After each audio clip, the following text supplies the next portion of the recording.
Hi there, my name is Sheila Beckett, the Rabbi from another planet. Please like, share, and subscribe, and ring that little bell so you are notified when new videos drop. And it is the apocalypse. I mean, legitimately the apocalypse. With a global pandemic, a plague has spread across the earth, forcing everybody to stay huddled within their homes. And I'm not making it up. That's actually what's going on. We're all being forced to. And we're allowed to, look, I live in Israel right now. We're still allowed to leave. Most of us are allowed to leave our homes, but there's nowhere to go. They closed down the malls, the schools, the universities, the theaters, the movies, restaurants. You can get takeout from restaurants too, but businesses, everything's like. I think it's probably the same where you are, and they say it's going to be like this way for a couple of weeks at least, but it might be more. So they're going to be. Some quite major ramifications. But of course, the first thing that is on my head, the first question that I think needs to be addressed, needs to be answered is, how's this going to affect Doctor Who? How's this going to affect Star Trek? How's this going to affect Star Wars? Not that I really care that much about Star Wars anymore. But how's this going to affect comic books? These are all very, very important questions that I think we need to address as civilization implodes and dissolves into flames around us. But given the premise that this is not the end of the world, given the premise that we will be continuing to see a new dawn and life will continue, can you hit the subscribe button? That would be fantastic. I'm not going to say that hitting the subscribe button would guarantee society's survival, but maybe it will. You never know. Give it a try. So hit the subscribe button. Thank you very much. I am genuinely very, very grateful for anybody who does. I give stuff away each week on this channel. The stuff I'm giving away this week is Breaking Bad. Again, assuming the postal service is still working and we're not, eating like radiation rats or something for dinner. Assuming that's going on, I'm giving away Breaking Bad Season 2. Wouldn't you love a bit of crystal meth right now? No, kids, no, that's bad. Don't do crystal meth at home. Actually, I've never done crystal meth, but on Breaking Bad, it does look like it's freaking awesome. But to take it, not to watch somebody taking it. But anyway, so to win it, all you need to do is subscribe to the channel. Subscribing being the very, very important part. Subscribe to the channel and leave the hashtag #IamTheOneWhoKnocks. Look in the video notes. It will give you all the instructions you need. Also, there is a Doctor Who audio radio play that you can download there as well. Enjoy! Have fun! So again, something to do as you watch the apocalypse take over the world. So the question is, how will this affect genre? How will it? Well, let's look at how this is going to affect entertainment in general. Well, okay, let's back up for a second. The real problem with this pandemic is that nobody knows what's going to happen. This has never happened before. Like 9/11, they grounded flights for a week, and we were like, "Oh my God, really?" Here they've grounded every freaking thing. So nobody knows what's going to happen. Nobody's at work. Nobody's earning money. Nobody knows how they're going to pay their bills. And the weird thing is, we're all in the same situation. Like, everybody's in exactly the same. We don't know if the global markets are going to implode. We don't know. Legitimately, this could be the end of Western civilization. This could be how we go down. And it seems to me it's kind of a banal apocalypse, but you don't get to choose the way you go down. I guess the last thing that most people think, the last thing that goes through their heads is this it? Do you think this is it? So we could be in that situation. Again, I'm thinking that most people don't want the entirety of civilization to crumble, and they're going to work pretty hard to avoid that happening. But still, nobody knows what's going to happen. But we do know a few things that are happening. The entertainment industry is in a lot of trouble. The entertainment is in trouble for two reasons. Well, the entertainment industry is in trouble for one reason. The reason is they've been idiots. They've been morons, and they've treated us like crap. And I think they might need our help now, and they're not going to bloody get it. So this is what's going down. The entertainment industry has closed production on pretty much everything for 2 weeks. Now, I say 2 weeks, but it's 2 weeks minimally. It could be way more than that. They're projecting England might be till 2021. It could be a lot more than that. Nobody, but it reminds me of 30 Rock. Well, 30 Rock one time, Liz Lemon is dating Matt Damon, who's an airline pilot, and they're on the tarmac and they're waiting to leave, and they get delayed, and people keep asking, how long is it going to be? And they say, about 20 minutes. But they're on the tarmac for hours and hours and hours. So she asked, like, why do you keep saying 20 minutes? I said 20 minutes is the perfect amount of time that people go, yeah, okay, and leave you alone. So 2 weeks. 2 weeks could be exactly the same. 2 weeks is a amount of time. People say, yeah, I can just about cope with that. And fine, let's see. And by the time we get to the end of 2 weeks, I say, oh yeah, it'll be another week or so, another month. Yeah, this could be. It could go much longer, and nobody really knows. But there is a real major impact on everyone. So the entertainment companies, Disney, BBC, they've treated their fandoms with real disdain, real disgust. We've always known that they don't like us. We've always known that they've like, ooh, no, okay, we'll take your money. Ooh, yeah, they've always known they treat us this way. But because geeky stuff got incredibly popular, they figured they didn't need us anymore. They forgot about us. They said, they didn't realize that we acted as sheepdogs, herding the normies into movies. So they really didn't need us, and they were very clear about how much they don't like us. Like if you've seen, was it Chris Chibnall's response to the sheer hatred of what he's done with the Doctor Who? He's like, yeah, it's not democracy. We can only hope, Also, Alex Kurtzman, I guess half the people are happy.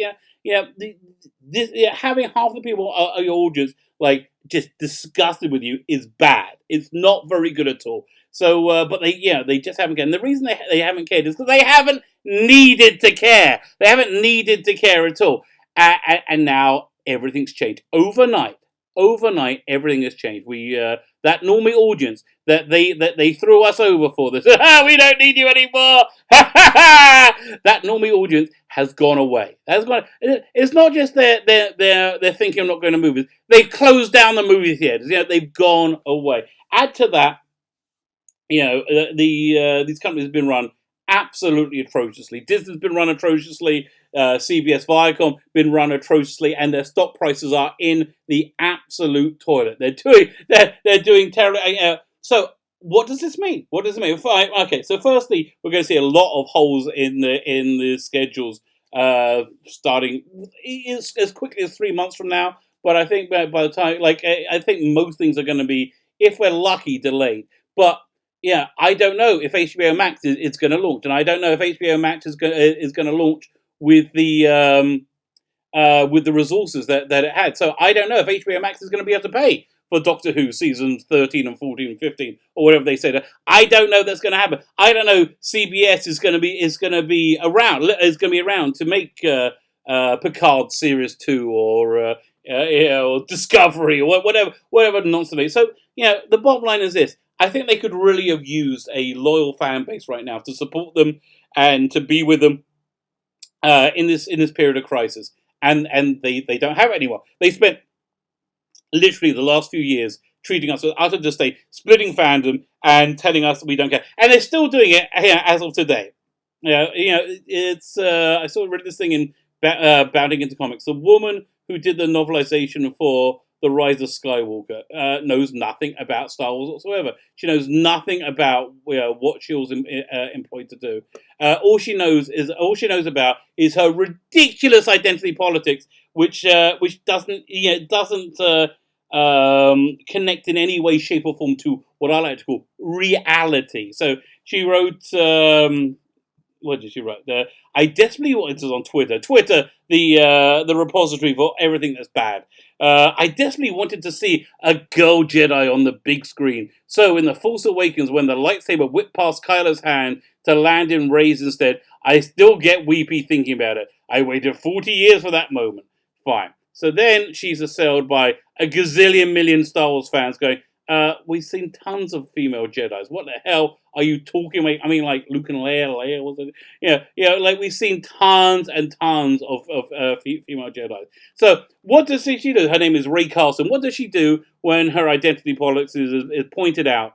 And she made a mistake. She made an honest mistake, which she made. Then she's like, I'm really sorry. I made a mistake. I really don't know. Thank you for telling me. Would she act the way that any human being would act when they made an ass of themselves? No, of course not. She reacts like, oh, cool. She's obviously got a blue check mark on Twitter.